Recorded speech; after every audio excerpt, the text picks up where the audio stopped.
Hello, world. This is a conversation with the man, the myth, the Kansas City legend himself, Michael Garozzo. You all know the restaurant, and of course you know Garozzo's Ristorante is the place where Chicken Spiedini began. But do you know about the story of Michael Garozzo? In this episode, we discuss so many topics, from where and how Mr. Garozzo grew up, to what brought him to Kansas City originally, to of course the story of the infamous Chicken Spiedini itself. And we even discuss the future of Garozzo's Ristorante. Lots of stories, lots of laughter, lots of fun in this one. Thank you, Mr. Garozzo, for all you do for our wonderful Kansas City. This is Enterrupt KC. Enjoy this episode.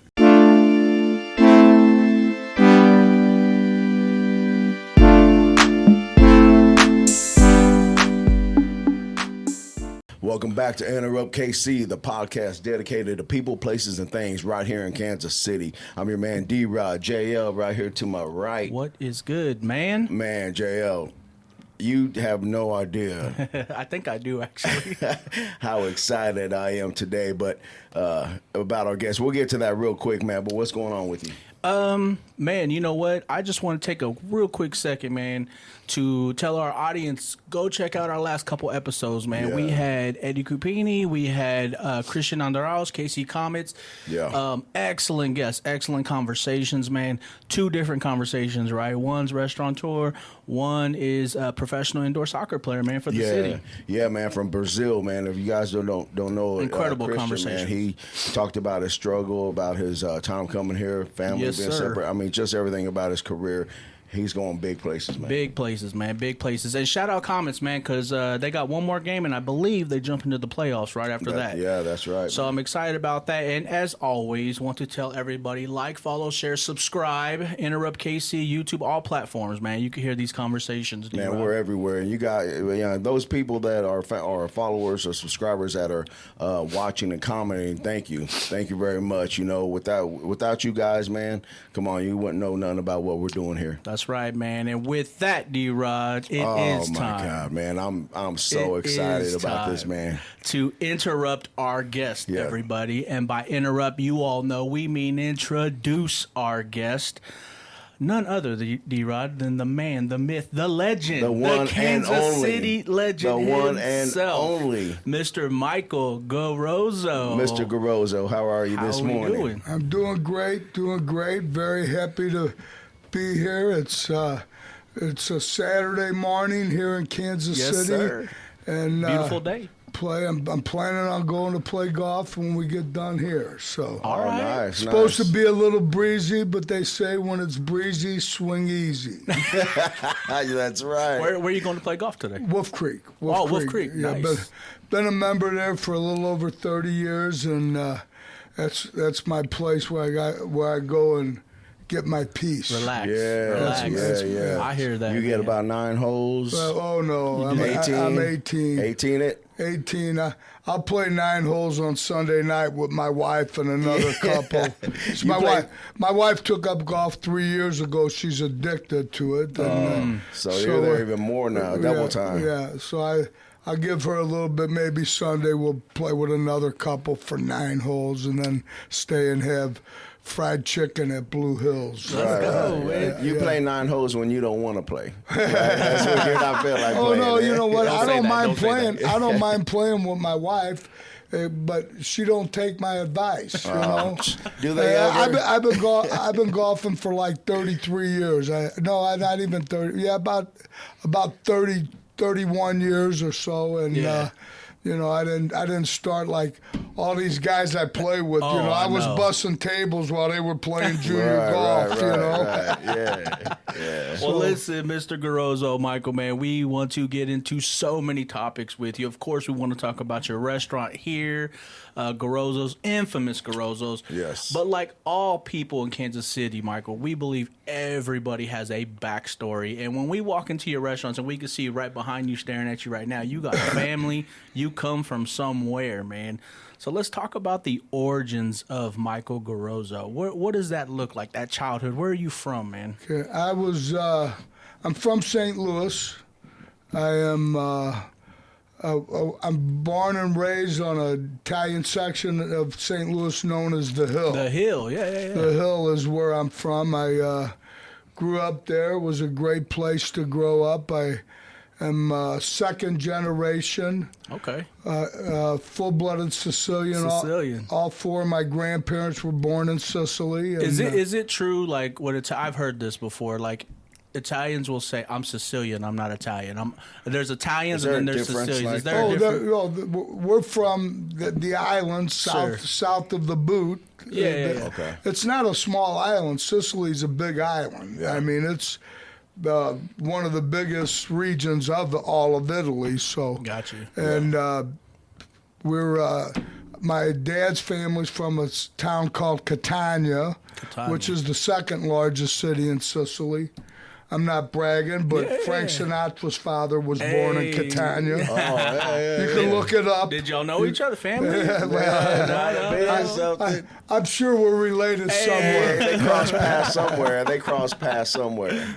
Doobie-doobie-doo. Here we go. Anyway, so, and then my mom's family's from a small town outside of Palermo called Partenico, but they came over in the early 1900s, and they all settled on the Hill in St. Louis, the Italian section of St. Louis. And growing up as a kid, it was a great place to be, you know. All my friends were Italians, you know. Of course. And every corner had a bakery, a pizzeria, a deli, a restaurant. The whole neighborhood is Italian. All my friends were Italian. I mean, I didn't really start having until I went to high school. You know, I remember I started bringing some of my friends. I was playing football with freshman football. Brought some non-Italian guys, white guys over the house, and you know, I will walk in the house and kiss my mom, and I kiss my dad, and my buddies looked at me like I was nuts. You kiss your dad? Yeah. You kiss a man? Right. I said, well, it's my father. It's respect. I kiss him whenever I see him. I kiss him when I go to bed. I kiss my mom. I mean, it's just. Well, it's just a sign of respect. Different cultures, right? Different cultures classic cultures and stuff. Right. No, that's good. So you had a mom, you had dad, you had brother, siblings, or I got one brother, 3 sisters, and about 150 cousins in St. Louis. I'm the only wanderer. Okay. Yeah. So they're all still in St. Louis? Everybody's still in St. Louis. Wow. But me. Wow. Where do you sit at with your siblings? Are you the oldest, I'm middle? the third. You're the third from the third oldest? of 5. And So you're like the middle child. I'm the middle child, but I have 2 older sisters, younger brother, younger sister. So, Okay. Yeah. 2 boys, 3 girls. Yeah. Oh, man. I'm middle child. Okay. Yeah, it was good. It was a good thing. Yeah. I grew up, you know, come from humble. My dad and my uncles were waiters all their lives, you know. Right. Worked at great Italian restaurants. And Right. grew up in a 2-bedroom home, you know, 5 kids, and my grandmother lived with us. Right. We thought we were upper middle class, you know. We ate steaks once a month. Yeah. We had a above ground pool, color TV. Oh, that was nice, and we had air conditioning. Was the pool a horse feed like mine growing up at my grandma's? It was just a horse feed, Mike. No, it was one of those. My dad used to take him a day and a half to put it together, and when he used to try to, he'd go nuts putting it together, but finally get it up there, you know. And then when you came of age, he was like, "All right, Michael, come on, you're gonna come do this too." He put you to work. By the time I was old enough to put it together, it was yours. I was done swimming there. I was going to other pools. You was going to chasing cheerleaders. Yeah, you was going to the real pool. This kiddie pool. Right. That's good. So you ever go back to home country? Yeah. It's unfortunately it's at this part of my life. You know, I'm 69 years old, and I've been back for 2 very close funerals this year. So it's it used to be I was always going back for weddings. As I get older, Right. Yeah. I'm losing a lot of friends, and Right. I just lost an aunt, and it's been a tough year so far. Yeah. My condolences. Yeah. You know, Yeah. the bad thing about that, Michael, is we always say too. You know, we become of that age. You know, where like Yeah. you said, it was all the fun, and now it's unfortunately the sad moments. Right. It's it's the circle of life, but Correct. I Yeah. just can't believe I'm this old. You know? We made it. Happens Right? fast though, right? But we're the old people now. My sister keeps telling me. I'm like, yeah, well. Yeah, speak for yourself, right? Well, every day used to be a holiday. Every night was New Year's Eve. And Yeah. my reboundability isn't what it used to be. I've slowed I feel down your a little pain. bit. I feel your pain, Mr. Groves. I think I'm getting there, D-Rod. I think I'm getting there, man. Yeah, I feel like that sometimes too. So I I completely, can't rebound like I used to completely sometimes. understand. Okay, let's talk a little bit again about the restaurant deal. You know, when you Restaurant- started getting into it, you said that your father was a waiter. Yeah, did y'all cook or? I did every job there was ever to do in a restaurant. I think to own one, you got to be able to do every job. And What was your first job? my like? first job was working at a place called Perenni's Italian Village. And I worked for a great guy. His name was Lou Perenni. Lou Perenni. And he was, I knew at a young age I wanted to be like him. He was a good looking guy, Yeah. sharp dresser, pockets full of money, beautiful girlfriends. Diamond rings. He was a class act. And Yeah. I mean, all the football Cardinals and all the St. Louis Blues hockey players hung out there. And Yeah. they all knew Lou. And Yeah. I'm like, man, I want to be like Lou when I get big. right. You know, except for Lou, but he got married like 4 or 5 times. He had a lot of ex-wives. He would have been a rich man. Yeah, that's what I'm about to say. That pocket guy started shrinking a He little bit. made a lot of money, but he died broke. He had to make a lot of money. That's what. No, that's cool. What was his restaurant? Like it was just Italian? Perenni's Italian Village. They had everything. They had pizza, steaks, veal parmesan, linguine and clams. I mean, they had it all. You know. How and long was that place? they were an institution in St. Louis, but Really? you know, when I worked there from the time I was like 13 till I was about 15 or 16, and then there were some other restaurants that were starting to come up, Grow up, where there was a place called Rich and Charlie's, Okay. which was a real. All these guys, buddies of mine from the Hill, were working there and making all this money there. So I went and worked there and worked for some great guys there. Charlie Mugavero and Richard Ronzio were the two original guys. And, you know, everywhere I worked, I learned something, you know, and I picked up stuff from all these great restaurateurs. And then Did you work, Michael? Like, did you start working in high school or out of high school? Oh, I or- started when I was 13 years old. 13, I started working when I was. Oh, yeah. I sold newspapers. Yeah, you know, yeah. and then I cut lawns and. Right. You know, So you was out there when you were young. Well, yeah, I knew. I wanted a car when I was 16, and so that was my goal. Oh, and yeah. the only way I was going to get one is if I made the money and saved for it. So, because I knew we couldn't. That was the only path I had. Right. Yeah. So I saved up. Starting 13 to 16, Started saving money. I got a 65 Chevelle. Hey. White, red interior, black convertible top. Was that your very first car? My very first car. Got it. My birthday was November 28th, and I totaled it on July 4th. Oh man! And it was a sad day in my life. Well, you know the good thing about it now is, if you ever want that car again, you could probably still get it, right? Yeah. They're out there. It was because at the the only insurance I could afford was liability. So Right. I went from having a cool car and to having no car. Yeah. I'm carrying my football pack up to school and, from summer practices, walking a mile and a half to school with my thing on the thing. Every once in a while I'd catch a ride from somebody. Yeah. But you was at Perennial. How old were you when you were there? 13, 14, and 15. Oh, wow. So you were there for a little while. Yeah, then when I turned 16, then I had a car. I got to go work at some of these other joints. Gotcha. The other places I got rides, because I couldn't drive. So now I had my own car. Yeah. For a minute. Nice. Oh, man. When you decided just before Garozzo's, right? Just before on your own accord, man. Like talk about the when it inserted your mind, like I'm gonna be a restaurateur. I want to own my own business. I want to do this somewhere. I really wanted to do it from the beginning, and I loved it. And I worked at all the best restaurants.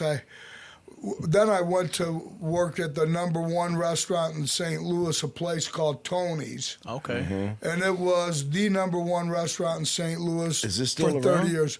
No, I'll tell you the whole story of it, but at the time it was the #1 rated Italian restaurant in America. Gotcha. The only mobile 5-star Italian restaurant. I worked for a guy named Vince Bomarito, and he was like the Vince Lombardi of the restaurant business. I probably learned more about how to run a restaurant the right way from him than everybody else. Right. So he was my mentor, and he was. I also learned some things not to do. Of course. Along the way, I'm sure. Along the way, Vince was married to his restaurant. And he missed out on a lot of family things. He would never. He wouldn't miss work for nothing. A family wedding, nothing. He was at work all the time. Right. Never went to Italy, and I didn't want to be like that. I wanted to be able to enjoy my family, and well, that's what it's about. Been married for 41 years. Yeah, absolutely. And I haven't missed out on anything with my 4 kids, 13 grandkids. And Right. So I'm, that's my biggest joy is Absolutely. For sure. And my I think, man, that says a lot because, most people, I would say, they want to be successful, no matter what they're doing, right? But that work-life balance is important, That right? balance, And it sounds like you understood that because you probably, working in those restaurants with those men, you probably saw that imbalance that they had in their lives, and so you maintained but that. not all of them were like that. Sure. But when I first opened this restaurant, I was closed on Sundays because I needed a day off. Right. And still, then you didn't have a day off. When you're in the restaurant business, you're still. I was here every day. Yeah. Right. Building this up and Empire. well, in those days, I was just afraid if I wasn't there, something might go wrong. Right. And so talk about that, Michael. When you came. First of all, what brought you to Kansas City itself? So you're in St. Louis, 3.5, 4 hours away, right? I was working at Tony's at the time, and my cousin and another friend of mine from the Hill were opening up a restaurant in Kansas City. Okay. So I took a leave of absence from Tony's, where I had a good job, making good money. I was single. Living the life. Living a good life. Yeah. I did what I wanted. I was having fun. I was, 22, 23 years old. Yeah. I see you at 69 looking good. I couldn't imagine a 22-year-old Michael Garozzo. Sheesh. I had a lot of fun. Still got hair and everything, man. So anyway, I came up to help them out, and then was only going to be for a couple of months, and I had met my wife Maggie, Maggie Canzaneri. I looked at those big brown eyes and got hit by the thunderbolt. Yeah. Bada boom. And Cupid got you with that arrow, man. I haven't been back to Kansas City since. I mean, I moved here in May of '79, and I've never gone back. Wow. Yeah. So St. Louis. Well, I go back, but I've never moved back. Yeah. right. Yeah. So you came here to work in a restaurant with some friends. Right, and then I started working at a place called Fanny's. The restaurant didn't make it. Okay. Yeah. They were too young and into partying. And Oh, yeah. the one guy's mother married a millionaire, and he bankrolled him in the restaurant. Guys had a lot of talent. They were just too young. Yeah. They were Spend a dollar for every dollar. But they were living large, you know. Yeah. Fanny's, I think. Do you remember I Fanny's? think I do. After that, I went to Fanny's, and I worked for Victor Fontana, and Fanny's is where I made a lot of my good contacts Yeah, and connections, a lot of yeah. the friends that I made and Okay. guys guys that I worked with, and all the high rollers of Kansas City would go in there, and I ended up managing and running the restaurant, and then You start managing and running Fanny's? Fanny's, yeah. Oh, okay. But I was helping manage my cousin's restaurant, but I couldn't. There was no. It was a great restaurant, great food, Yeah. but they just didn't know how to manage the And money. it was an Italian restaurant? Yeah. Okay. It was an Italian restaurant. Back then, it was, we wore tuxedos. Oh, it was, yeah. It was Tableside, table side, Yeah. flaming desserts, bananas flambe, and Oh, wow. Caesar salads, and Yeah. zableones, and all these things. This was kind of stuff we were doing at Tony's. And, Yeah. that's really my true love of the restaurants, but those places are gone. Yeah. You don't see them anywhere. Yeah, no. I don't know the last time I've ever been to a restaurant where that kind of service, Sure. table side Those are service. the kind of places that they would make your Caesar salad by scratch with From the scratch, egg, with yeah. everything, Right. man. And you're With the right. They anchovies. don't do those at all. And that's my true love. But I always wanted to open a restaurant like that at some point in my career. Right. But by the time I got to the point where I could do it, they had run their course. Right. Nobody wanted that anymore. They didn't want that experience anymore? I haven't seen it. Yeah. And I eat all over the country. Yeah. There's places where maybe the maitre d' wears a tuxedo or Right, something, but yeah.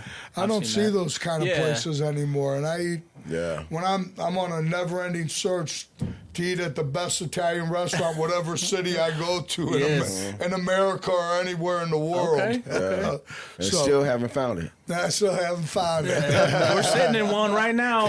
Come on. So I mean, when Garozzo's officially, you started working toward that. When did that happen, man? Like, what did that look like? Okay, well, I always knew I wanted my own restaurant. Yeah. At the time I opened Garozzo's, after Fanny's closed, I started working at the hotel for the Phil Pastelli and Kevin Pastelli down at the Marriott downtown. Okay. And at the time I worked in the banquet department, which ended up I learned the banquet business, which has been a very good thing for us because my catering, we catered over 300 weddings last year off property. Wow. It's a big part of our business, and our catering team is knocking it out of the park right now. Nice. So we got a great catering team, and so I learned that business, and I was working there, and at the time they had the Alameda Plaza, the Raphael, and I was working at the Marriott downtown. Yeah. And they were building another Alameda Plaza in St. Louis, in Clayton. And at the time, I was going to move back to St. Louis. Okay. And I was going to be the food and beverage director of the new Alameda. Got you.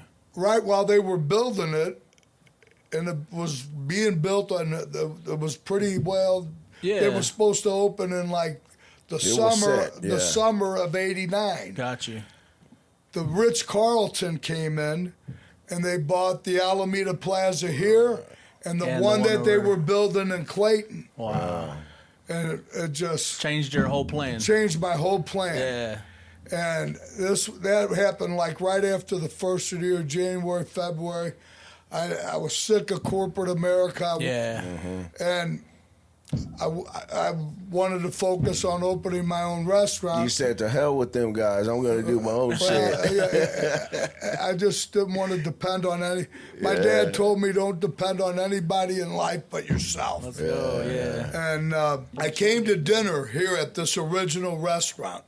No, the one, your building. Right here. Okay. Downstairs, and a guy that I knew owned it. And I came here to dinner with my wife.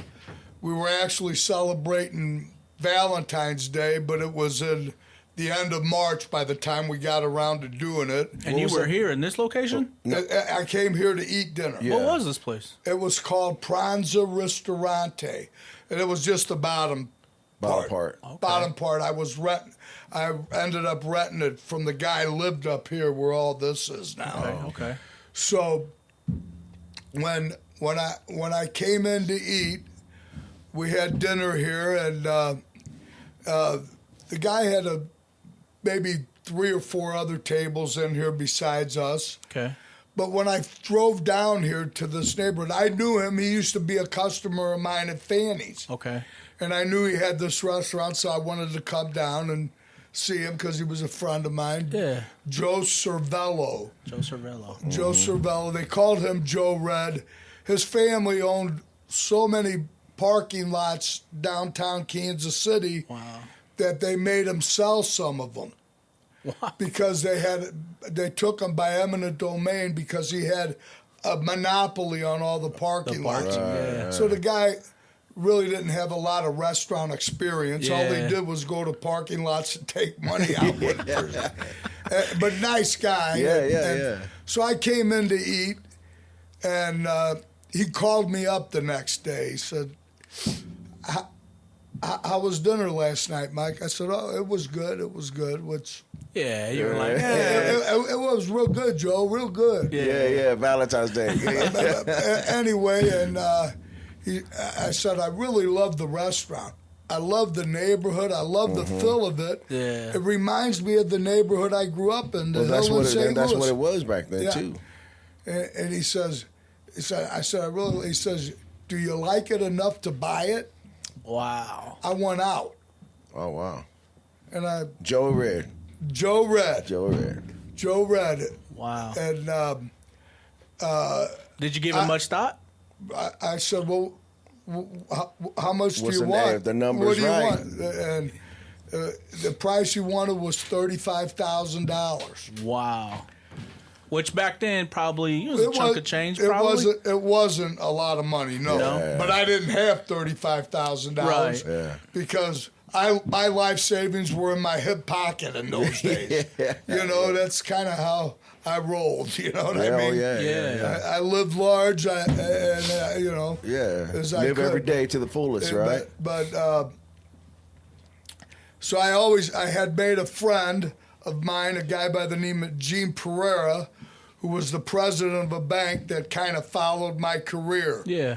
He'd follow me from Fanny's to he'd see me down at the Marriott Hotel right. running a banquet at an Italian wedding or something like that. Right. And he'd come up to me and he always would say, how come an Italian guy like you with your talent doesn't have his own restaurant? I said, Gene, I'm just a poor Italian kid from the hill. I don't have any money. He was planting that seed there, Mr. Garozzo. He says, Mike, I'm the president of a bank. I give away millions of dollars every day. Find a joint and come see me. He used to tell me this all the time. Yeah. Wow. So I kind of started looking around for joints and looked at a couple other places. Where else did you look? I'm curious. I looked at, there used to be a place out on Mornell. Okay. It was back in those days, back in the early 80s, it was called Al Rubay's. Okay. I looked at it, but it didn't have much parking. Okay. And it was out of my price range. Right. It was too much money. Yeah. And this one, the price was perfect. I could fade. Yeah. The rent was like $500 a month. For rent. Plus, you like the neighborhood. And I like the neighborhood, but the neighborhood's nothing like it was now. Oh yeah. On the other side of 5th Street, I had the projects. Right. Yeah. And when I first opened up, things started going really good. I had a couple cars that got broken into in the parking lot. Right. And I had to hire, I called my friend over at the hotel who ran security. I said, I need a good guy, somebody that's watch the to cars. watch the cars that knows how to handle Well, shit, guns watch your customers, because even customers that come. Right. I had the safest corner. I had a guy I hired named Mike Ramirez, rest his soul. He had my corner, the safest corner, and he was a great guy. I ended up loving him. Passed away tragically at a young age of pancreatic cancer. It was so fast.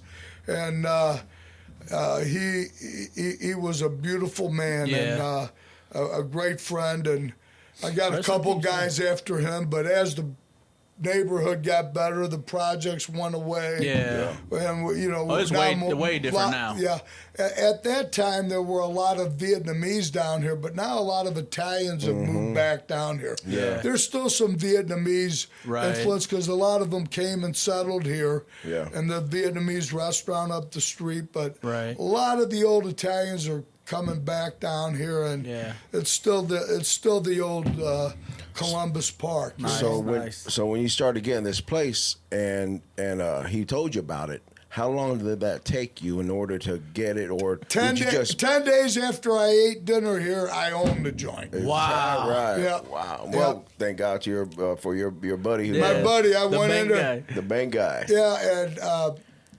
so it was kind of crazy because I had to put all these deposits down. Right. For I didn't know about. Yeah. For the water department, for the electric department, for the gas department. Yeah. And I didn't want to go back to the bank and say, hey, I need more money. I need more money already. So I called my younger brother.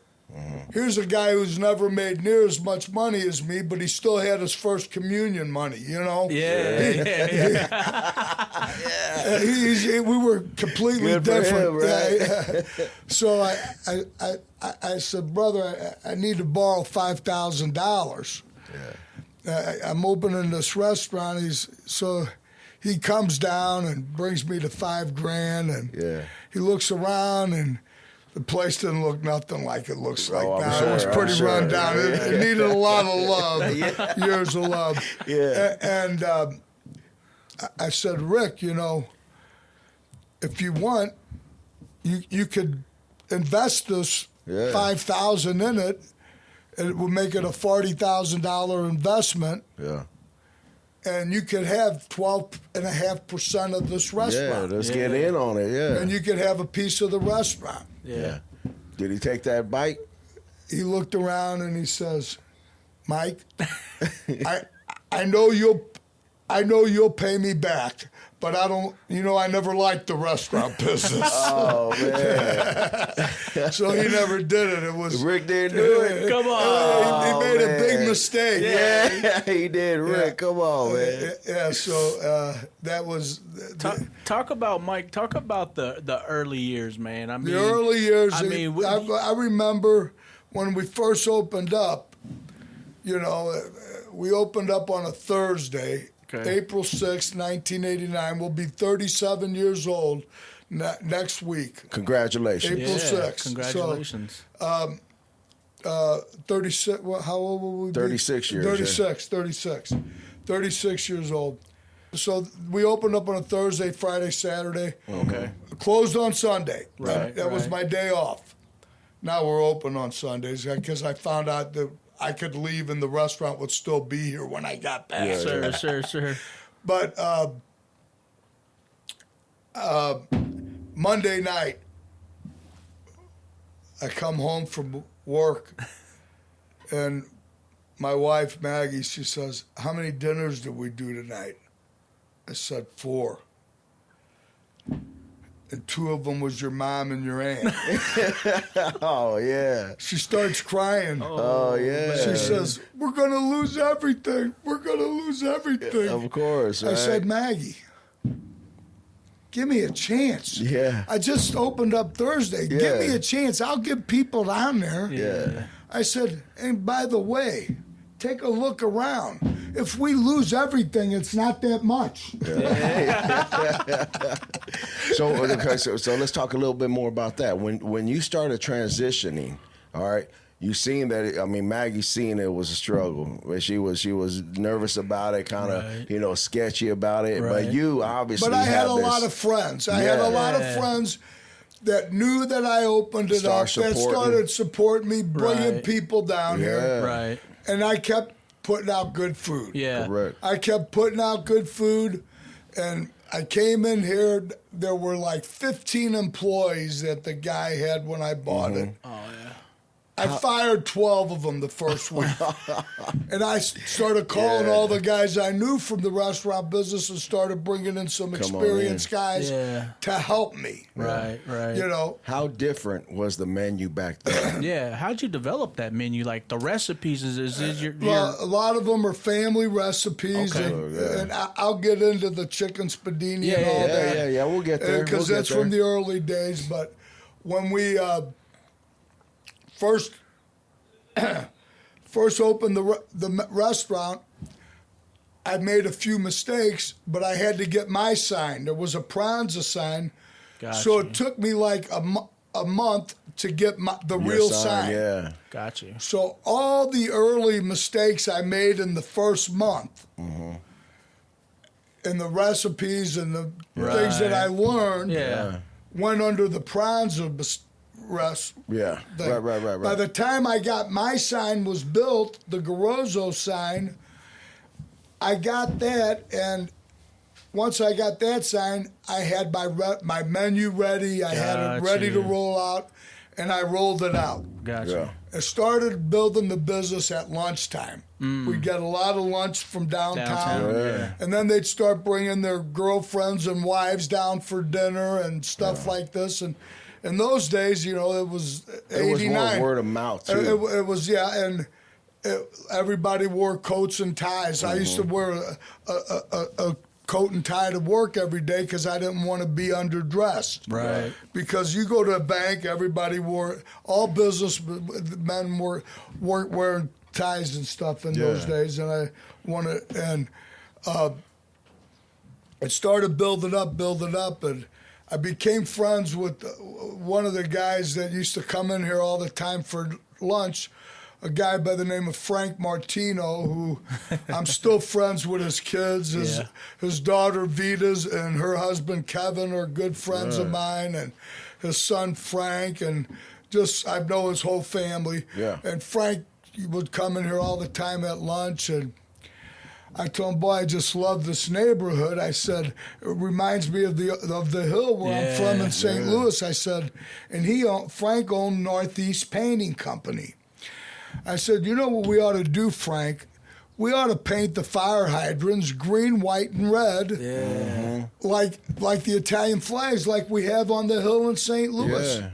They're like that to this day, and they're still I'm the like guy that. who painted them. Hey, Me and my buddy Frank Martino, Northeast You went out Painting. there and painted them yourself? No. Oh, okay. I paid for the paint. It was your idea. I paid for all the paint, and his guys did the labor. Oh, man. How many times do you guys go touch that up still? Well, now the city keeps them green, white, and red. The neighborhood loves it and everything.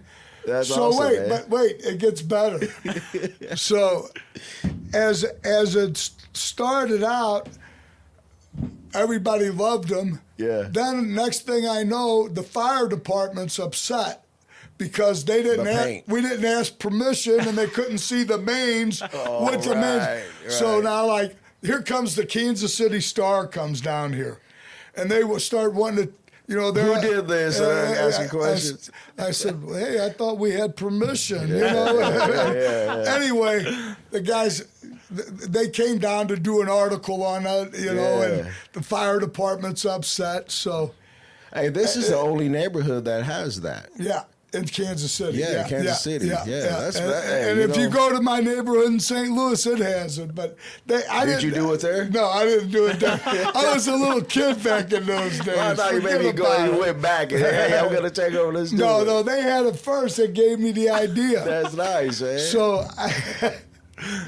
they come in here and I'm like, come on in, I'll buy you lunch. I buy them lunch and everything. Yeah. The guy's taking a picture of my fire hydrant. I said, no, wait. Can you take it over here and get the sign in the background? Yeah. So he takes the one across the caddy corner, right across the street. Yeah. And he says, here, sit by the sign. I'll show you the picture when we go downstairs. Yeah. The original picture stuff. Yeah. Well, you know what? It fell down. Hopefully they got it back up. I'm going to be mad if it's not back up. But it's got a picture of me hugging the sign. Oh, okay. With Garozzo hugging the fire hydrant with the Garozzo sign in the background. Oh man! I figured, hey, maybe they'll put the picture in the back of the newspaper or something. Maybe it'll get in Sunday paper. We gotta get a picture of that picture. Wait. The next day, it's in the front page of the Kansas City Star. I got $1 million worth of publicity for $700 worth of paint. We got to get a picture of that picture. We got to get a picture of that picture. We'll get a picture. You know what that is, D-Rod. And then everybody that I ever met's called me, why didn't you tell me you opened a restaurant? Yeah. And that... Kate, went crazy. Then we had 2-hour waits, and it was just a roll of, and the chicken Spiedini. That's become our signature dish. Right. Well, before you do that, listen, hold on. Well, one thing we like to do to celebrate our guests, Michael, is we like to do a salute. Yeah. So for that paint of their fire hydrants, that story, that's a salute. That's a salute to you, Salute man. Salute there. It means to your health. Chin chin. Hey, for those fire hydrants, man. Anyway, that's amazing. That's story. Great. That's a great story. You couldn't pay for better publicity. I never knew that. I don't know. I whoever never knew might that either. Maybe nobody knows honestly, that. I'll be honest. I honestly thought that this neighborhood had that before Garozzo's was even here. I really thought that. No. And then to hear that Michael Garozzo himself is the reason why. This is what we're gonna do. That's awesome. That is great, man. That is awesome. God rest his soul. Man, that's amazing, man. So we got to talk about this menu, Michael. Yeah. So you said earlier, these are family recipes. We'll get to the Spiedini. Lasagna, my lasagna I'll put up against anybody's in the country. Yeah. It's my mother's recipe. Okay. My grandmother Salerno, and how did you were they written down somewhere or what? Talk about that. Well, my sister has them, and my sister they just grew up doing it. Yeah, and making them, and we make the sauce the same way, all the same recipes, and on the key things, like we were eating. My uncle came to help me with the menu. Mm-hmm. Yeah. My dad had passed. What's your uncle's name again? My uncle Alfio. Alfio. So he came and helped create your menu. He came to help me with the menu. Okay. Got you. And we were eating the beef Spiedini. Okay. Which I named after my banker friend, Gene Pereira. It's named the Beef Spiedini Pereira to this day. Yeah, and you still Gene have that and right I now. are still very good friends. In fact, we're partners in a big NC2A tournament pot right now. Let's go. So Gino and I are still good friends. Yeah. But anyway, we were eating the Beef Spiedini. Okay. And back in 1989, we were eating it the way my Nana Garozzo made it, his mom, and is that the beef Spiedini a common dish? There was beef Spiedini on a lot of menus in St. Louis. Yeah. Okay. There was veal Spiedinis, Right. beef Spiedinis. Yeah, My okay. mom's family made them with veal. My dad's family made them with beef, different parts of Sicily. Okay. But the beef Spiedini, we were eating it, and my uncle was telling me, he said, Mike, he says, you don't have enough chicken on your dish. Right now, everybody's really watching their cholesterol. Chicken's real popular. And I had chicken Parmesan and chicken Marsala. I'm like, Mingy, what are you going to do with it? It's chicken, you know? And we were eating the beef Spiedini, and my uncle says, why don't you try making it like this? With the chicken. With the chicken. Yeah. So this was at lunchtime. So then we went back and I marinated the chicken the same way. Okay. At the time, I just had breast back there, so I cut up breast. Now I use tenders. They're more tender and a little more expensive, but nothing's too good for my guests. That's right. That's right. But anyway, I went back and I cut them in chunks like the beef. And, you know, we use the beef tenderloin tips here. And I don't think my Nana Garozzo was using those. I mean, I don't know. She had some round she steak. was using ground steak probably. No, it wasn't ground beef, but it was some she was beating tenderizing. tenderizing something. I don't think we had tenderloins in Yeah. those days, but it tasted great. And so we made it with the chicken, and my uncle says, Mike, he says, Got something here. he says, you got to put this in the menu. I said, yeah, this is delicious. I said, but I can't put it on the menu. Nobody's going to order it. No one's ever seen chicken Spiedini on the menu. Yeah. He says, put it on the menu. If it doesn't sell, take it off. I'm glad I listened to him. No doubt. No doubt. It was a hit. Yeah. And- So I'm sorry, but that happened. I read that you incorporated your chicken Spiedini in 2016.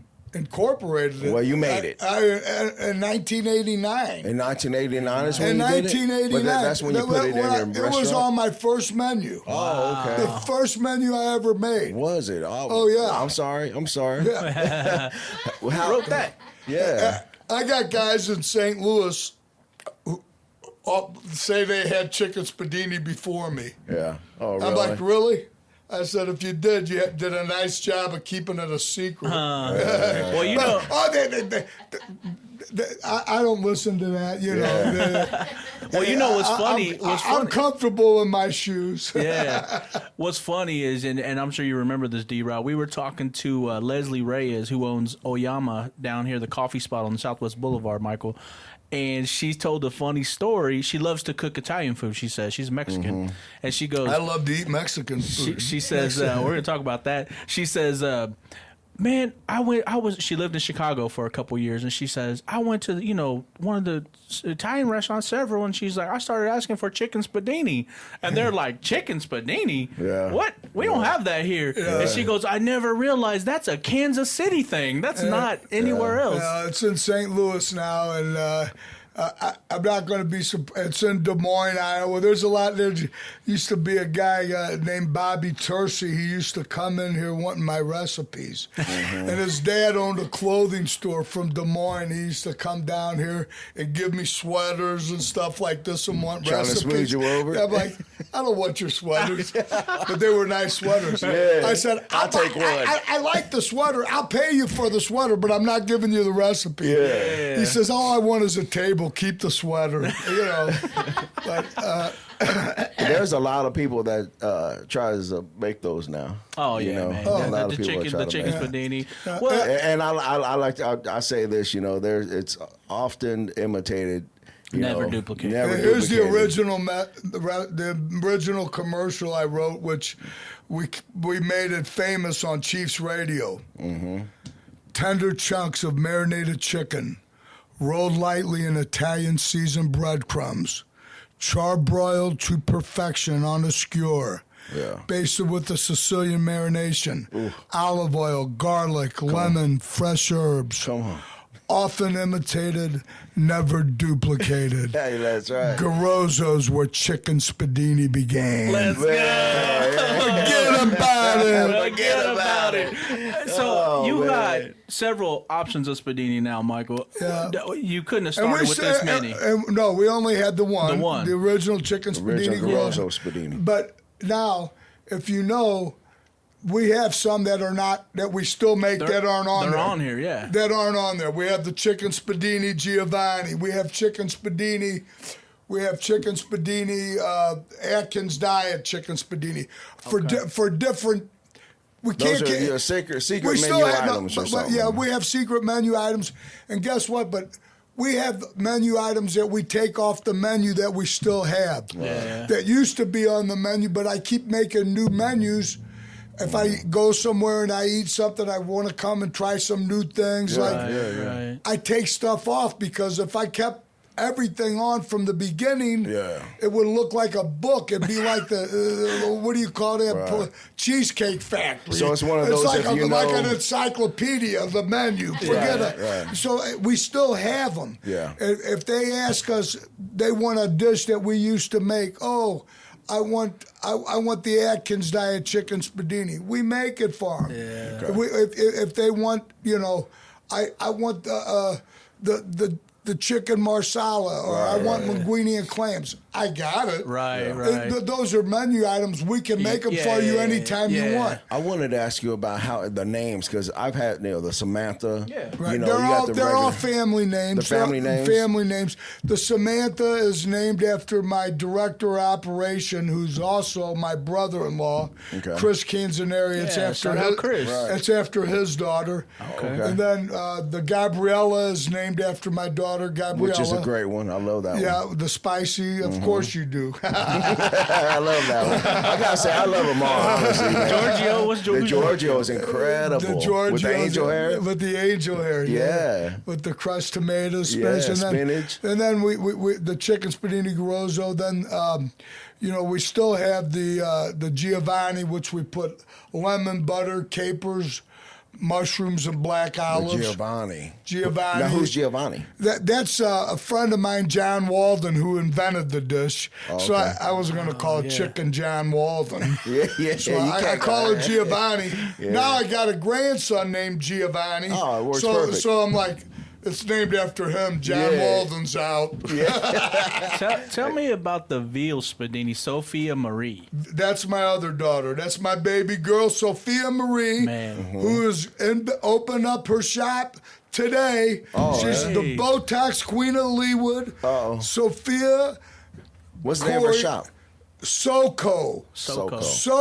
Sophia is opening up her shop today. She worked for Dr. Mirabli for like 7 years, and she's the Botox Queen of Leewood, and she's on her own now. Shout out Sophia, man. Shout out Sophia. Sophia Corey, Soco. It's at 113th and Knoll, and she's the best of the best. Well, listen, everybody knows. Yes. I mean, and we got people that are watching our podcast, even in different states and even in different countries, Mr. Garozzo. So, I mean, those people that are watching this, I also want to talk a little bit about you made your wine as well. You got some wine. We got our Garozzo Cellars Chianti Classico. And do me a favor, go grab Chris or somebody and get a bottle of that. Yeah. Have them give me 2 bottles of that. So that wine, what was that creation process like? That wine, when I went, here's what happened. When I went to Italy for the first time, I always wanted, the wines in Tuscany were so good, and I loved Chianti Classico. Okay. And I went there, and I met a guy who came in the restaurant for dinner and brought some Chianti Classico. Yeah. Okay. His name was Gianpaolo Motta. And he had just opened his winery. It was a new winery. These were this was like his 3rd vintage of his Chianti Classico, and he brought some in for me to try. It was delicious. Yeah. I said, I'm going to Italy in July, because back in those days, this was in the early 90s. It might have been 91. Okay. I said, I'm going to be in Tuscany in July, and I'm going to... Well, at that time, you was thinking about starting to bring it to your restaurant? When I met him. Yeah. Got you. When I met him, I didn't think about that yet. Okay. And I had my agenda with me. Back then, I closed the restaurant for a whole week in July. The week of July 4th, everybody took their vacation. We closed for 1 week. Uh-oh. Is that them right there? This is it. Look at that. This is it. Let me see. This is Garozzo Cellars Chianti Classico. Let me see Grab- one of grab those. one. Yeah, Grab one of those.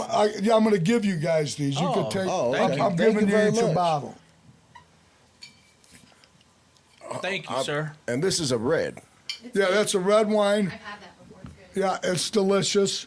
And that wine, not this vintage, we just got this. We've had the 21 vintage, was in Wine Spectator. It was in their top 100 wines of 2023. Is that right? The 21 Wow. vintage was, Okay. and it's made by Castello di Quarcetto. Okay. But I got to get back to Gianpaolo Motta. Yeah. So I went over there, and I was with my uncle Frank Cacciatore, was with me, and That's that uncle again. and so he was with me, and my Aunt Marge, rest her soul, she just passed away, 94. She was like a grandmother to my kids.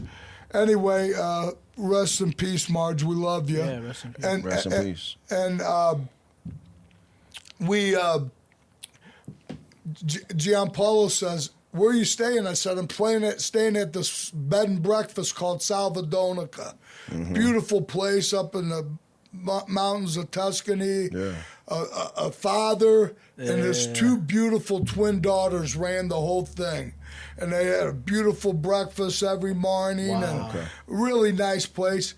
He says, "I'm going to come and pick you up and show you my winery." And so my wife and my two daughters and my aunt, they went shopping or somewhere in Florence or something. Sure. And me and my Uncle Frank went to his We're winery. going to taste some wine. We were drinking wine, and we were having. Hey, yo, you guys go ahead, go We shopping. were having We- lunch in it. We had lunch with him in his house, and we were just drinking and everything.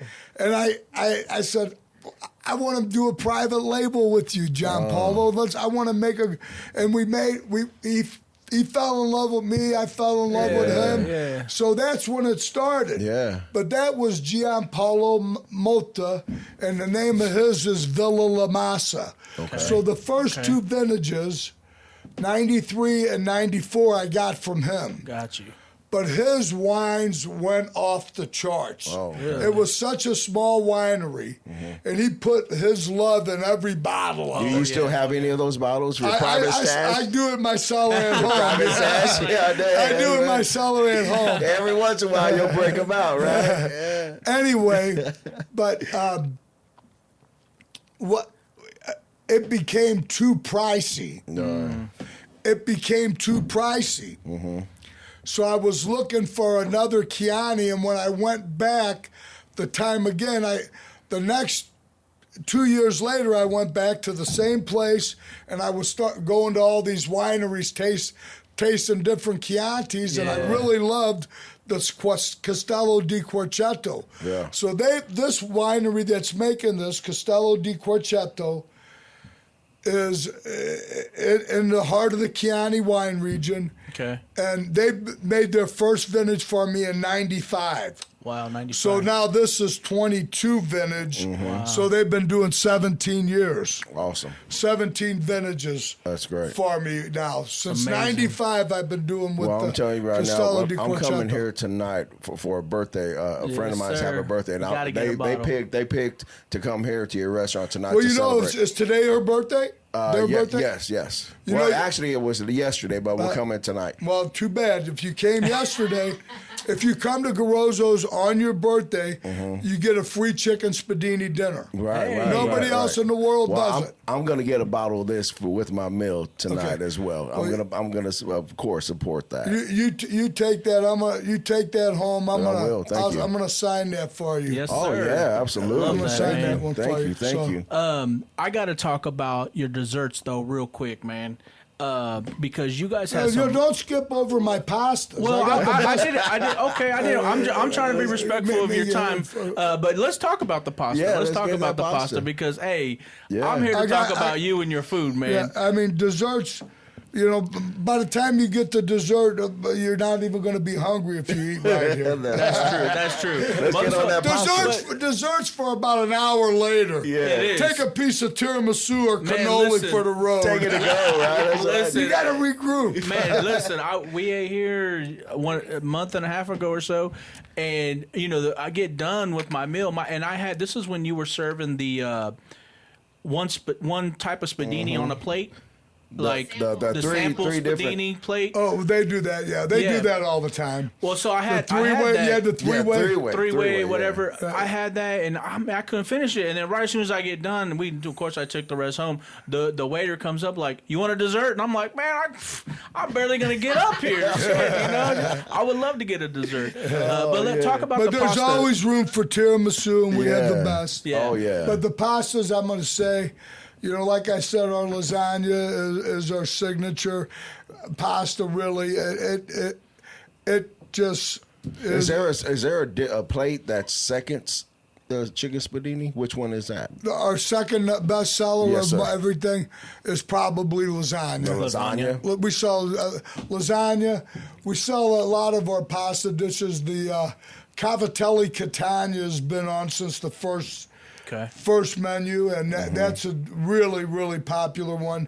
Shell-shaped pasta. Yeah. We make it in a fresh tomato sauce. Yeah. Sauteed onions, mushrooms, garlic, Gotcha. Pecorino Romano cheese. Gotcha.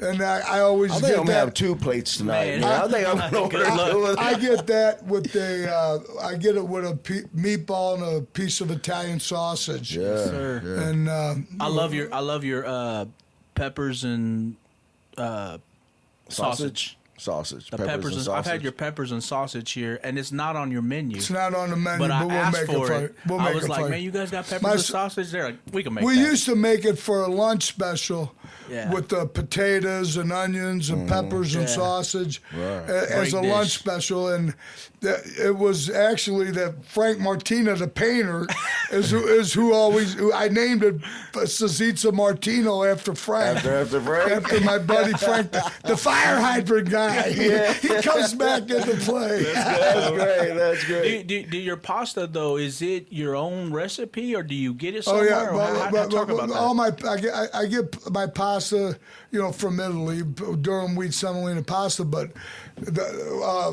some of the the gnocchis and stuff we make homemade and Right, stuff right, like right. that. Yeah. But the spaghettis and Yeah. fettuccines, we go through so much So of much that. of it, yeah. I'd have to open a pasta factory to make all that. Hey, and real quick, I just want to, on social media, JL, I don't know if you've seen this woman, man, but I watch her so much because she makes that? so many dishes, and she goes by the handle of the Pasta Queen. Okay. And she's from, I believe she's from Italy or Sicily, one or two of the same, right? But she's blown up on social media. She calls The herself Pasta Queen. the Pasta Queen, and she shows how to make so many dishes. And she speaks Italian, she speaks English, of course.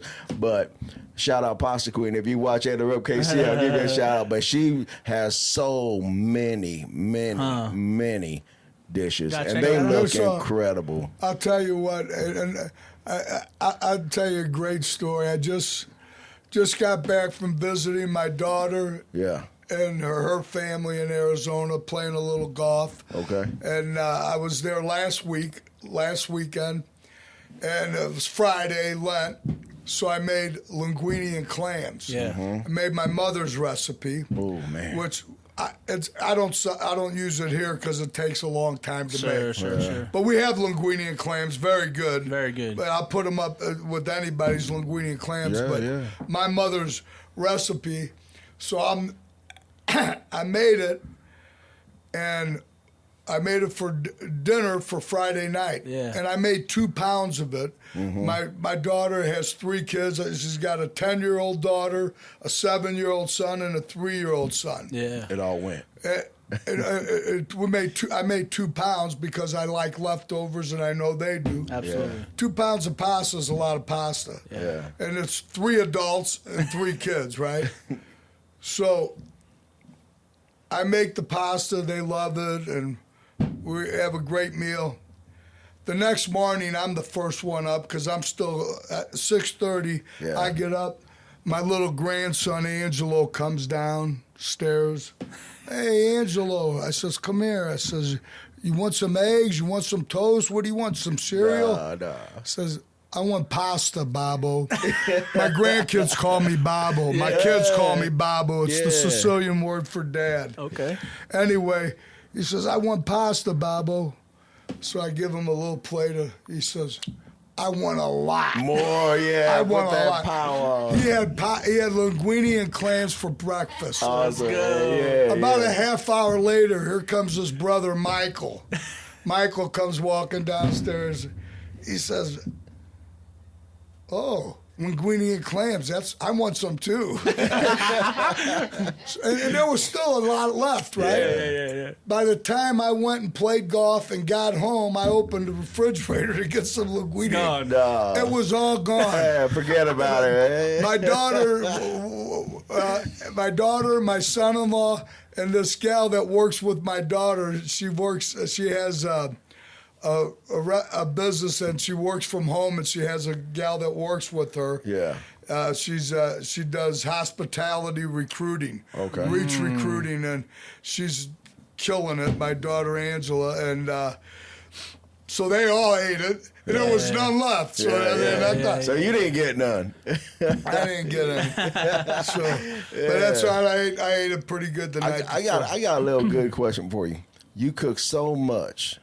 Right? Is it you compare it, or do you challenge like Maggie? Does Maggie do any cooking in the house? Oh yeah.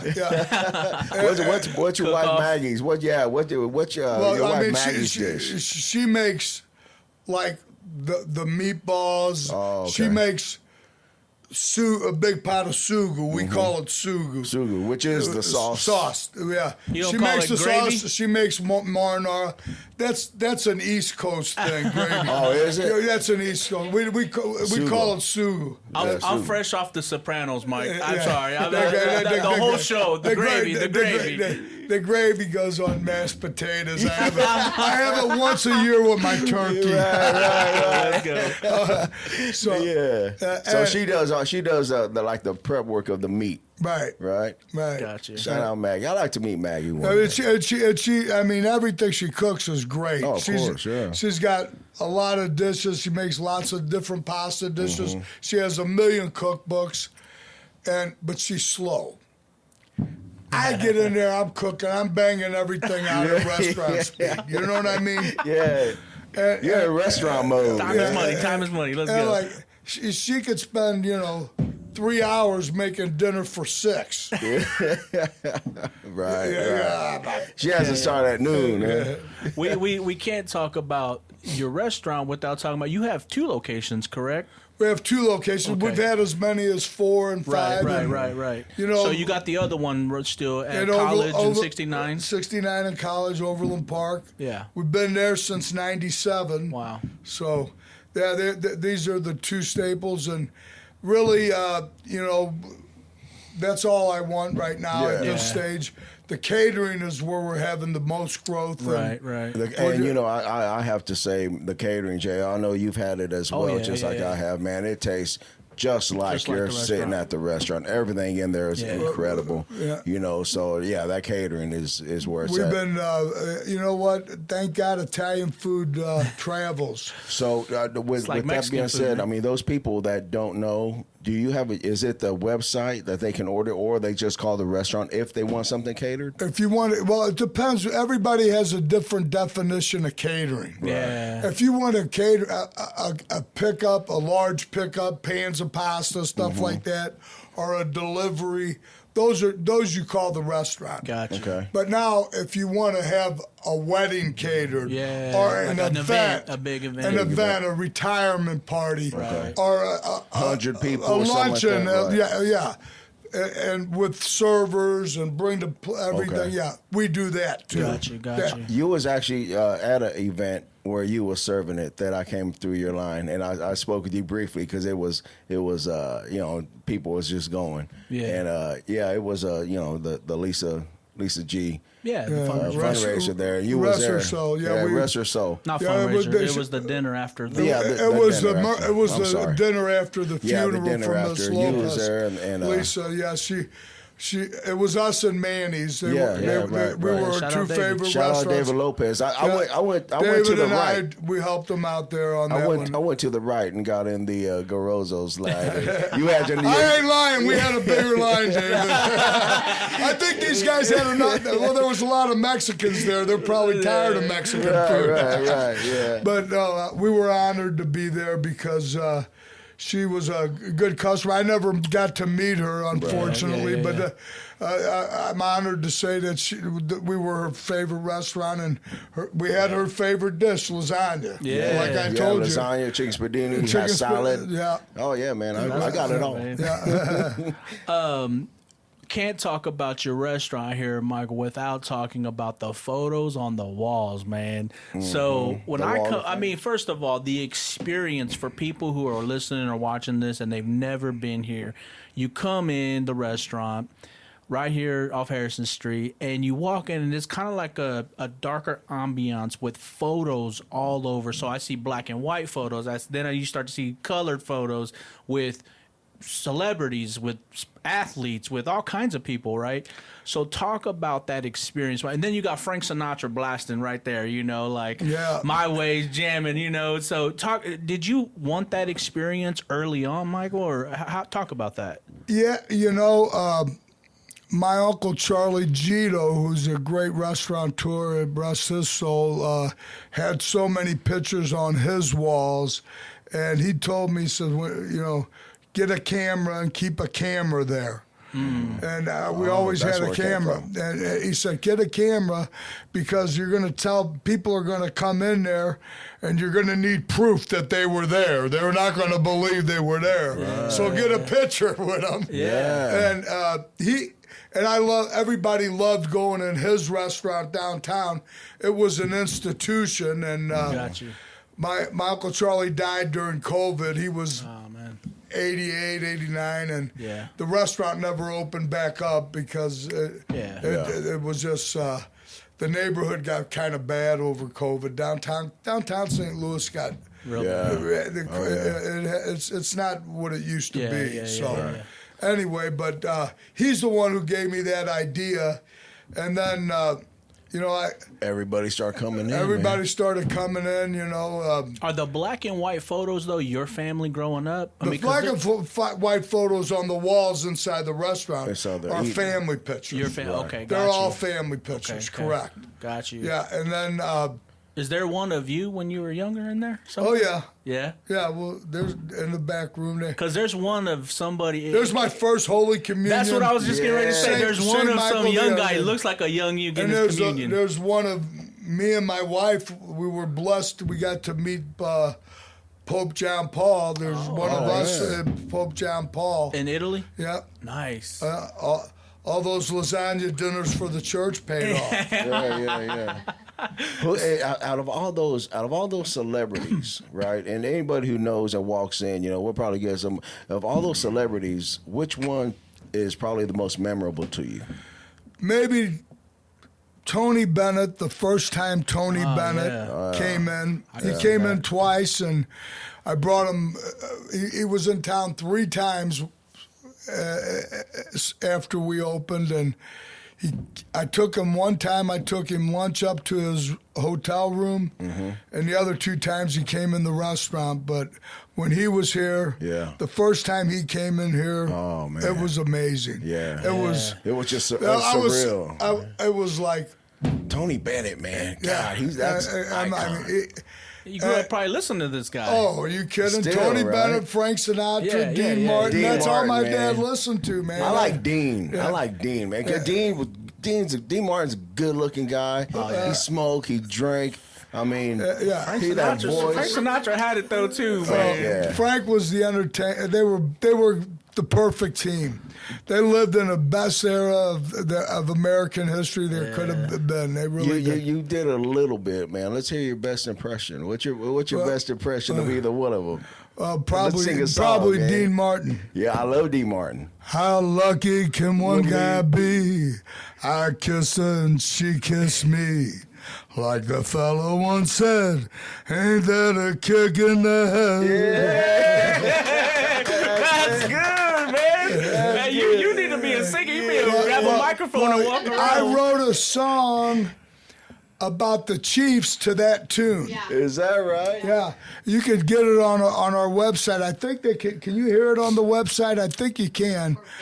Or my Facebook or something. Yeah. So that website's Garozzo's.com. .com. Yeah, and it goes like, how lucky can one town be? We got Mahomes, Andy Reid, and Kelsey. Like Chris Jones once said, don't disrespect Arrowhead. I love that, man. Yeah, that's the name of the song, Don't Disrespect Arrowhead. Yeah, nice, man. I did that one after we beat Cincinnati. Yeah, when they said Burrowhead. Yeah. Did you see Jones after that game? Yeah. Let's talk about Michael. Let's talk about the future of Garozzo's, man. You know, one of the biggest reasons why we wanted to do this, Michael Garozzo, is because, like we talked about before we got on camera in the show, we talked about time.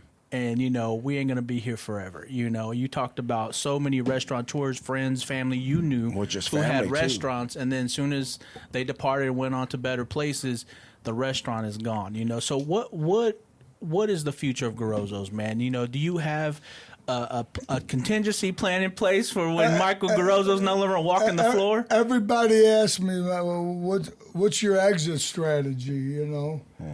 I'm like, I like my job. Yeah. I'm not quitting. Good. They can't fire me. I guess I'm going out feet first. Let's go. No, my daughters are all young mothers. You know what I mean? Yeah. I've got 4 daughters, and they're busy. Yeah. But they'll be able to take it over. They've all got.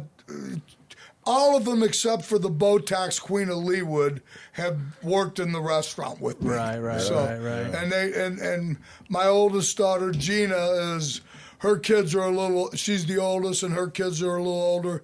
She helps run the Overland Park restaurant, so Gotcha. We'll be all right. But like I said, I mean, I can't golf every day. I'm too old. So I gotta have a place to hang my hat, and this is where it is. I love it, man. D-Rod, I love coming in here and eating. Yeah, no doubt. You know, we've come in here, you and I, we've come in here several times, sat at the bar, and here's Michael Garozzo walking around just saying hey to people. How's it going, I'm gonna tell you what, when we built our restaurant, our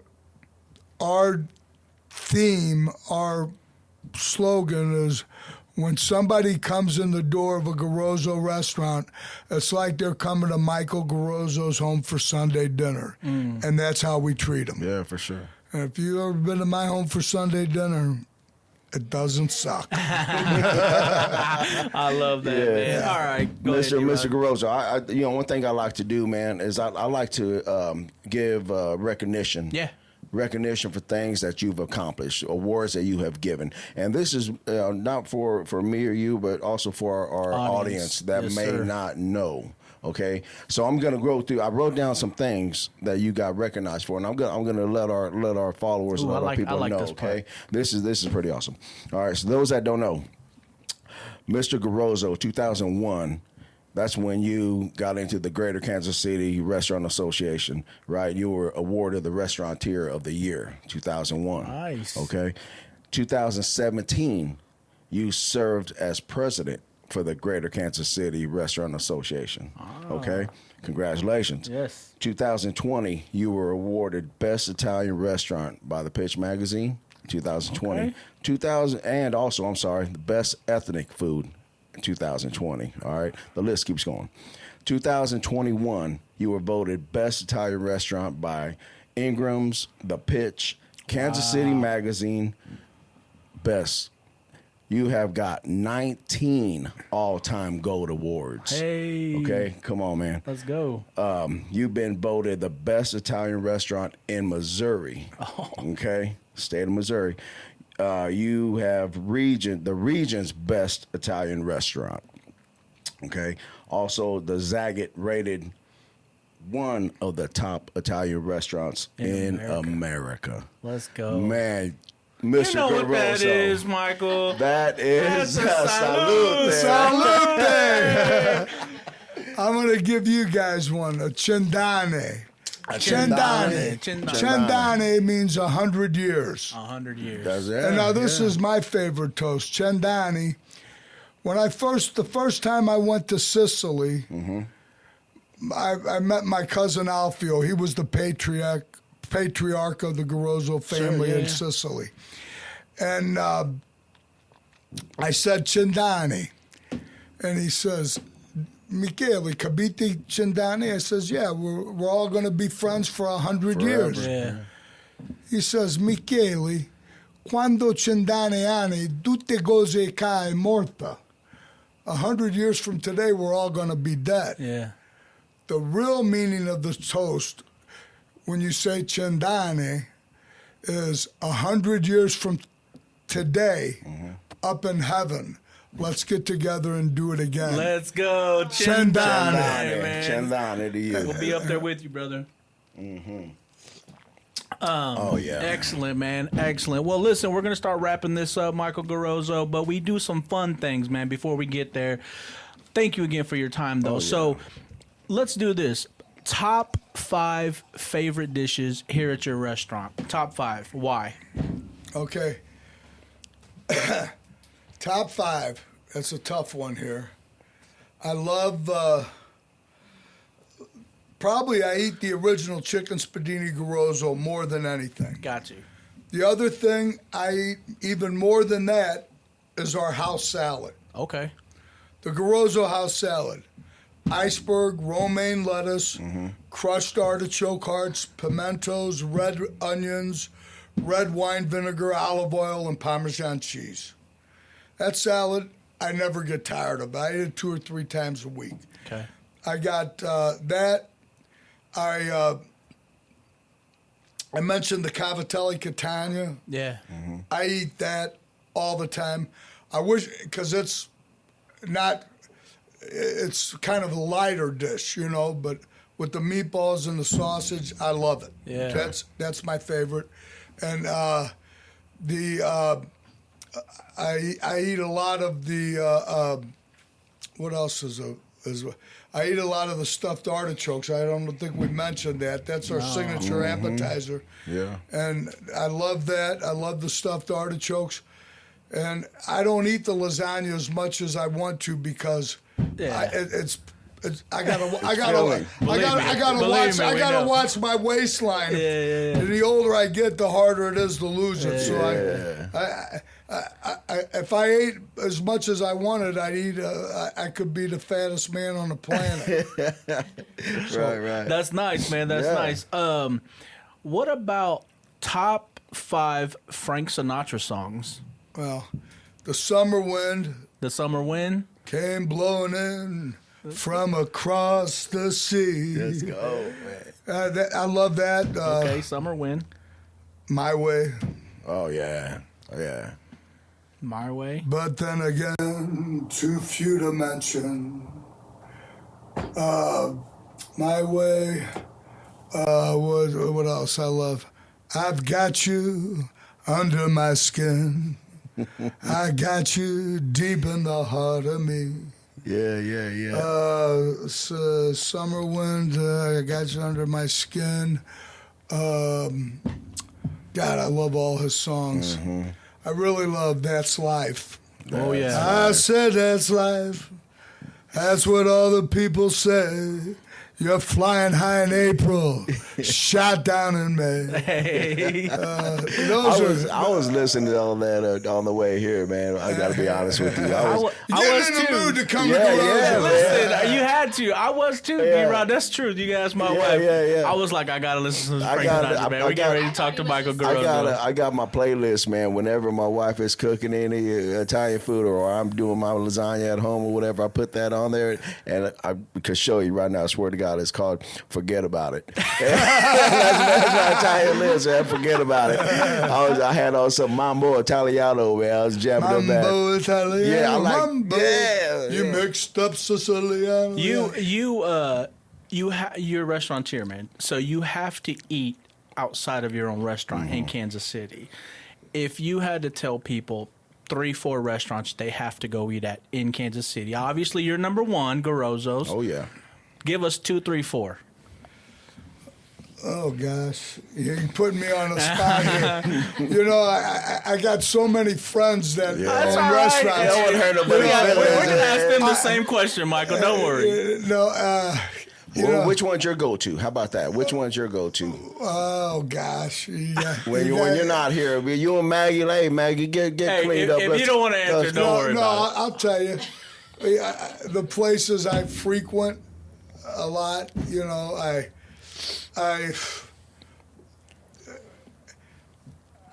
I don't want to talk about that because you know what?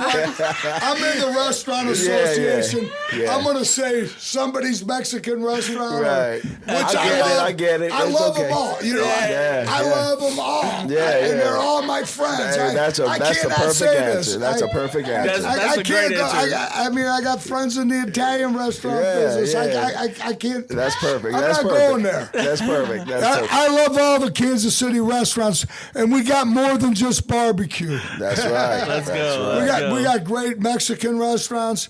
We got great French restaurants. Oh, yeah. We got Everything. We got world class steakhouses. You know. Yeah.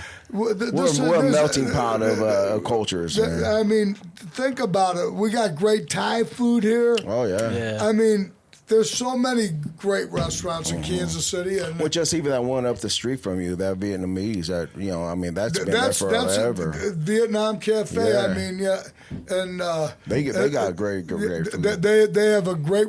They win a lot of awards for best Vietnamese food. Yeah, correct. Yeah. All right, well, that's cool, man. No worries. Hey, everybody come to Garozzo's. Don't worry about that. I give you St. Louis. Do St. Louis then. Go to Charlie Gito's on the hill. Forget about it. Forget about it. Charlie Gito's is great. Trattoria Marsala, another good Italian one. Pepe's in Kirkwood. Mm-hmm. Right. Pepe's I heard of apartment Pepe's, lounge. Yeah. And there's a restaurant called The Hill, isn't there? There's Charlie Gito's Charlie G's on the hill. That's on what the it is. hill. That's Charlie right. Gito's That's right. on the hill. Yeah. I ain't gonna lie. I think I went there, D-Rod, a year ago to St. Louis, went to the hill to eat. And it was like here, you know. Listen, Mike, I'm old now. I gotta break out the. You're old. I got ties over the I gotta break out the. How old are you, JL? 44. 44, mean ya. He's still a baby. He's a hard 8. I am hard. Hard 8. I'm a crap shooter. I am too. I have to break out the flashlight, Michael, to read the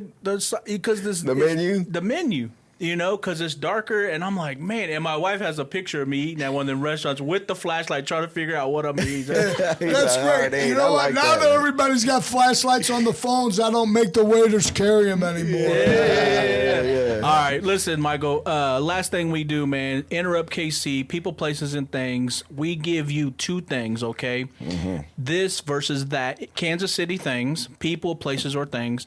You pick one, and you tell us why. Okay. Pick one and tell us why. Before we ask you the first one, you drive, I'm assuming around Kansas City. Right. Tell us, what is the worst intersection in Kansas City? Kansas City, Missouri, or It don't matter. Anywhere. The worst intersection. The one you just like, I hate going through. Oh, hell, gotta go over this way. Gotta go this way. The one closest to my house at Row and 119th Street, whatever time I go there, it's always a red light. I don't care. They got that timer on extra long. I don't care what. I go north, south, east, and west at 119th and Row, and I don't care which way I'm going or what it is, that damn light's red. and I like a green light.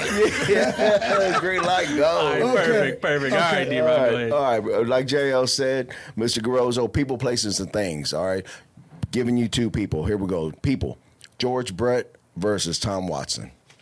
Yeah, I love them both.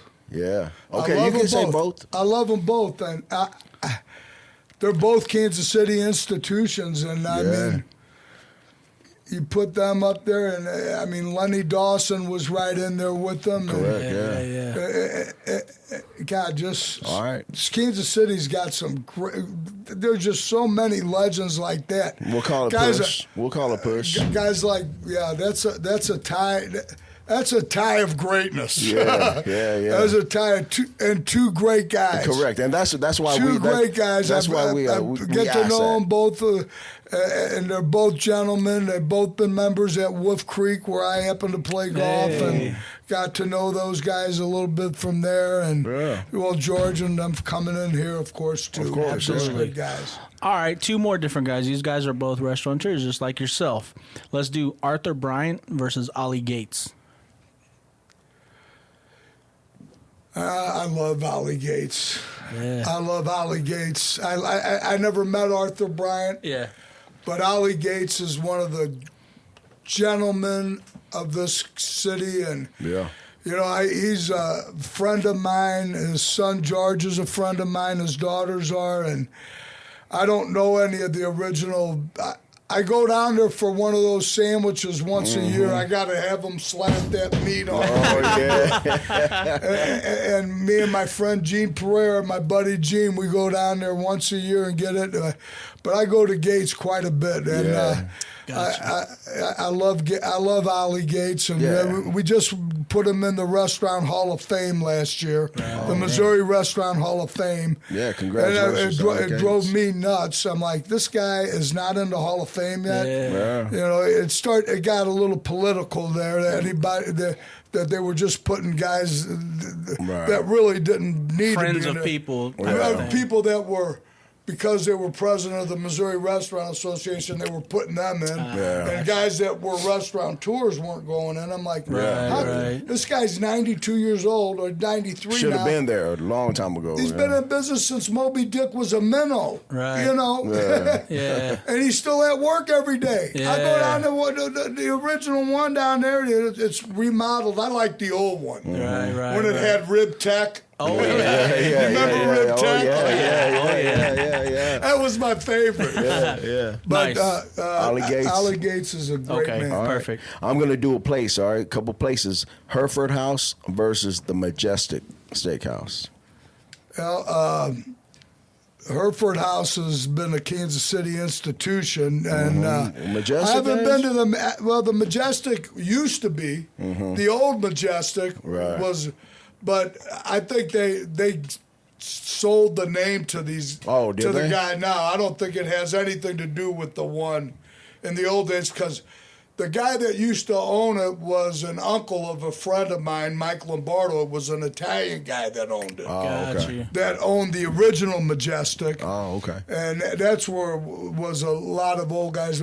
I haven't been to the new one. Oh, okay. I haven't. I think I went there years ago, but I haven't been there in a long time. All right, so Hereford House, there it is. Yeah. Let's do this. Go Chicken Go. I don't know if you ever eat there. No? Maybe? Go Chicken Go. No? Never heard of? I've heard of it. We won't do that one. We won't do that one. Let's do Q39 versus Rosedale Barbecue. See if you know Rosedale. I know Rosedale. It's down on the boulevard, isn't it? Yeah. It's good, too. They're all damn good. But, That Q39's got some serious meat. Oh yeah. I mean, I get the slab from there. The full the slab. competition ribs, their Oh, yeah. burn ends. So All right, Love it, Q39. All right, let's do. This is one I like asking people, Mr. Garozzo. KC winter versus KC summer. They're both brutal.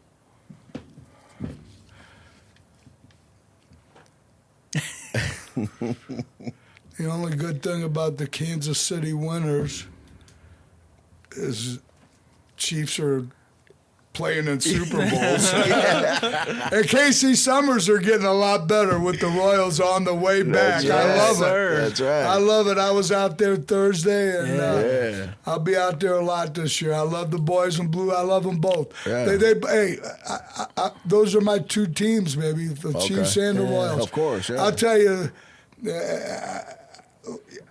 I love this team. Mm-hmm. Yeah. I love this team. These guys are good guys. Yeah. They're good kids. They're younger. Bobby Wood Yeah. Jr., Pascantino. Yeah. And boy, what a great job J.J. Piccolo's done with the Royals. Yeah. And I mean, I don't have to tell you, the Chiefs, Oh, yeah. what Andy Reid and Brett Veach have done. So You see this Italian kid coming up the Royals farm system, Jack yeah, Caglione? Jack Caglione, are you kidding me? That kid's the real deal. We got to let him make his bones down there for a minute. Yeah. But boy, Let when him he brew. hits the ball, it sounds different. Oh, yeah, it does, Yeah. absolutely. Last one I got. Tell us you're from Kansas City, Michael, without telling us you're from Kansas City. So this would be something only Kansas Cityans would know and understand if you just said it.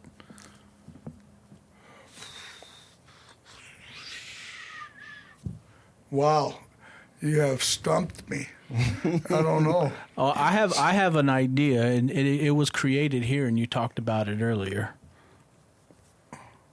Chicken Spiedini. Oh, Chicken Spiedini. I can't toot my own horn like that. Come on. That was your ultimate time, man. Hey, it was invented right here. There it is. 526 Harrison. There it is. All right, I wrote a list of some stuff. All right, I'm just gonna zip down them real quick. Okay. Okay. All right, here we go. Just tell me which one is your favorite. Okay. It's a basics, a little wide variety. Chicken cacciatore versus chicken parmigiana. Cacciatore. Okay. Minestrone versus olive salad. Oliva Scacciati. Okay. Tiramisu versus Italian wedding cookies. Holy shit. Tie. Okay. Sausage and peppers versus stromboli. Sausage and peppers. Okay. I got my own Italian sausage company now. All right. Garozzo's, it'll be coming to you soon. Let's go. Well, we'll throw it out there. That's Okay. you've had my sausage. You're gonna, it's the Good best. shit. Baked manicotti versus lasagna. Lasagna. Forget about it. Cannoli versus spumani. Cannoli. Chicken Spiedini. Leave the gun, get the cannoli. All right. Chicken Spiedini versus chicken limonata. Come on. Don't be a weenie, eat your Spiedini. Ravioli versus seafood artichoke. Artichoke, baby. Baked cannelloni versus fettuccine alfredo. Cannelloni. Tortellini versus spaghetti. Tie goes to greatness. There it is right there. That's what I got. Hey, with Listen, that, Mr. Michael Garozzo, thank you for your time and Yes. attention. Appreciate you, man. We know you're a busy guy. Yeah. Before we let you go, is there anything you want to say, express to people, anything you want to say? All I could say is I just want to thank all of our wonderful customers and friends and guests who come here. And in my heart of hearts, I really, truly hope you guys enjoy eating at Garozzo's as much as we enjoy serving you. Let's go. Bon appetito. Bon appetit. Perfect. With that, like, follow, share, subscribe, everybody. Enterrupt KC JL. D-Rod. You already know what it is, everybody. Peace. These guys are great. Thank you. Bye, everybody.